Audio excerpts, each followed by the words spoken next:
حکومت پاکستان کی طرف سے کالعدم قرار دی گئی بلوچ لبریشن آرمی کی مارچ کے مہینے کی مفصل رپورٹ آ گئی ہے، سوشل میڈیا پر اویلیبل ہے، وہی لے کر آپ کی خدمت میں حاضر ہوا ہوں۔ Balochistan news exclusive by doctor Amjad Ayub Mirza.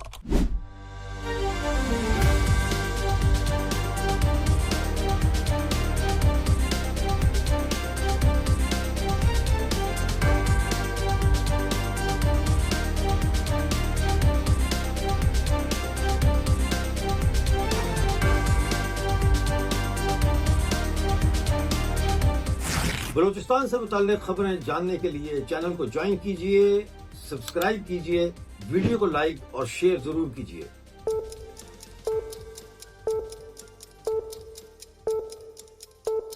ساتھیوں، مارچ کے مہینے میں بلوچ لبریشن آرمی نے دعویٰ کیا ہے کہ انہوں نے 1+40 یعنی 39 کارروائیاں کی ہیں، جس میں 30 پاکستانی فوجی اہلکار ہلاک کیے ہیں۔ میں آپ کو وہ رپورٹ سنا دیتا ہوں۔ بلوچستان لبریشن فرنٹ کے ترجمان میجر گہرام بلوچ نے میڈیا کو جاری کردہ بیان میں کہا ہے کہ بی ایل ایف کے سرمچاروں نے مارچ 2026 میں پاکستانی فوج اور اس کے ذیلی اداروں، دفاعی تنصیبات اور استحصالی معاشی منصوبوں پر حملوں میں غیر معمولی تیزی لاتے ہوئے مقبوضہ بلوچستان کے طول و عرض میں 39 مسلح کارروائیاں سر انجام دیں۔ ان کارروائیوں کے دوران پاکستان کو بھاری جانی اور مالی نقصان اٹھانا پڑا۔ ان منظم کارروائیوں کا دائرہ پنجگور، پسنی، کولو، تربت، خوشاب، خزدار، بیسیما، ہب، جھاؤ، ہیرونک، تمپ، نال، گوادر، تجابان، چاغی، واشک، مند، مستونگ، بارکھان، کلات، شہرک، مالار اور گیش کور سمیت 23 سے زائد علاقوں تک پھیلا ہوا تھا، جن کے نتیجے میں مجموعی طور پر یعنی کلیکٹیولی مجموعی طور پر پاکستانی فوج کے 30 اہلکار ہلاک اور 7 شدید زخمی ہوئے۔ انہوں نے کہا کہ بی ایل ایف کے سرمچاروں نے مارچ کی سب سے اہم اور بڑی کارروائی تمب کے علاقے اپسی کوہن میں سر انجام دی، جہاں سرمچاروں نے پاکستانی فوجی چوکیوں پر مربوط حملے کیے اور پاکستان کے سرویلنس ڈرون کو کامیابی سے نشانہ بنا کر تباہ کیا۔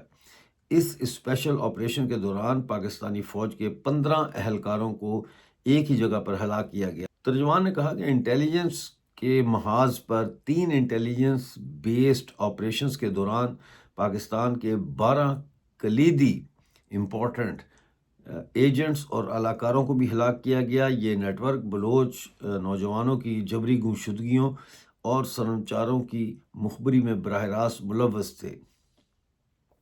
اسی طرح سرمچاروں نے پاکستان کی بصری قوت یعنی سننے کی قوت کو نشانہ بناتے ہوئے 3 ڈرونز اور 2 سرویلنس کیمرے تباہ کیے، جبکہ ایک اہم کارروائی میں پاکستان کے انٹیلیجنس آفس کو بھی نشانہ بنا کر بھاری نقصان پہنچایا۔ انہوں نے کہا کہ عسکری پیش قدمی کے تسلسل یعنی کنٹینیویشن میں پاکستان کی 15 فوجی چیک پوسٹوں اور 5 بڑے فوجی کیمپوں پر حملے کیے گئے، اور اسی طرح وہ بتا رہے ہیں کہ پاکستان کی رسد کو یعنی سپلائی کو متاثر کرنے کے لیے 5 مقامات پر ٹارگیٹڈ ناکہ بندیاں کی گئیں، جبکہ مقبوضہ بلوچستان کے وسائل کی لوٹ مار میں مصروف ایک معدنیاتی کمپنی یعنی مائننگ کمپنی، منرل کمپنی جو ہے، اس کو بھی نشانہ بنایا گیا۔ حملوں کے دوران پاکستان کی 6 فوجی گاڑیاں تباہ کی گئیں اور معدنیات لے جانے والی 2 گاڑیوں کو بھی نشانہ بنایا گیا۔ ترجمان نے کہا کہ ٹیکنیکل اعتبار سے اس ماہ یعنی مارچ میں کارروائیوں میں جدید اور بھاری ہتھیاروں کا مؤثر استعمال کیا گیا۔ مجموعی طور پر 11 حملے بھاری ہتھیاروں سے کیے گئے، جبکہ 5 گرنیڈ لانچر حملے، 2 دستی بم حملے اور 2 IED دھماکے کیے گئے۔ ماہر نشانچیوں یعنی بیسیکلی جو سنائپر ہوتے ہیں، ماہر نشانہ بازوں نے 2 سنائپر حملوں میں پاکستان کی فوج کو نشانہ بنایا، جبکہ پاکستان سے 2 براہ راست جھڑپیں ہوئیں اور ایک فوجی قافلے کو بھی حملے کا نشانہ بنایا گیا۔ ان جنگوں کے دوران سرمچاروں نے پاکستان سے اسلحہ قبضے میں لے کر ضبط کیا۔ انہوں نے کہا کہ بلوچستان کے دفاع کی اس جنگ میں بی ایل ایف کے 9 جانباز لڑتے ہوئے جام شہادت نوش کر گئے، اور ان شہداء نے پاکستان پر ثابت کیا کہ فوجی طاقت سے بلوچ قوم کا جذبہ آزادی کمزور نہیں کیا جا سکتا۔ یہ ایک بڑا ڈیفائنٹ قسم کی ٹون میں جاری کیا گیا، میڈیا کو جاری کیا گیا ایک سٹیٹمنٹ ہے بی ایل ایف کا۔ ان کے ترجمان گہرام بلوچ کی دستخط کے ساتھ یہ جاری کیا ہے، اور ظاہر ہے یہ صرف ہمارے تک نہیں آیا، یہ سوشل میڈیا پہ ہے، یہ نیوز ایجنسیز کو بھی بھیجا گیا ہے۔ اب سوال یہ ہے کہ یہ سلسلہ جو ہے قتل و غارت گری کا، یہ کب تک جاری رہے گا؟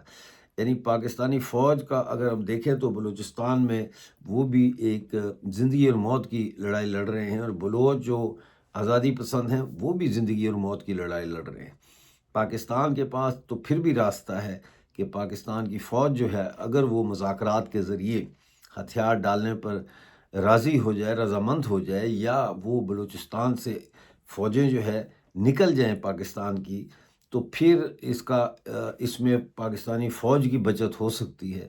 لیکن بلوچ شرمچاروں کے پاس تو نظر یہی آتا ہے کہ اب کوئی چوائس نہیں رہی، ان کے پاس کوئی ایسا مطلب ہے کہ متبادل نہیں ہے کہ وہ یہ سارا جو جنگ ہے اس کو چھوڑ کے پارلیمانی سیاست کا حصہ بن جائیں۔ اور وہ یہ اصل میں میرا اپنا جو ایک ماننا ہے وہ یہ ہے کہ پارلیمانی سیاست کے اندر جو کرپشن ہے اور جو ہارس ٹریڈنگ ہے اور جو سہولت کاری کی جاتی ہے پاکستانی اسٹیبلشمنٹ کی، اس کی وجہ سے بلوچ تو مڈل کلاس کے جو بلوچ ہیں یا پڑھے لکھے اسٹوڈنٹ بن کے جو پڑھے لکھے آئے اور اس وقت اپنے 35-40 سال کی عمر میں اس وقت وہ ہیں، وہ پارلیمانی سیاست سے مایوس ہو کر پہاڑوں پہ چڑھے ہیں۔ ان کو پارلیمانی سیاست ایک گورکھ دھندا نظر آتا ہے، پیسہ کمانے کا، کرپشن کا اور نیپوٹزم کا، یعنی اقربا پروری کا۔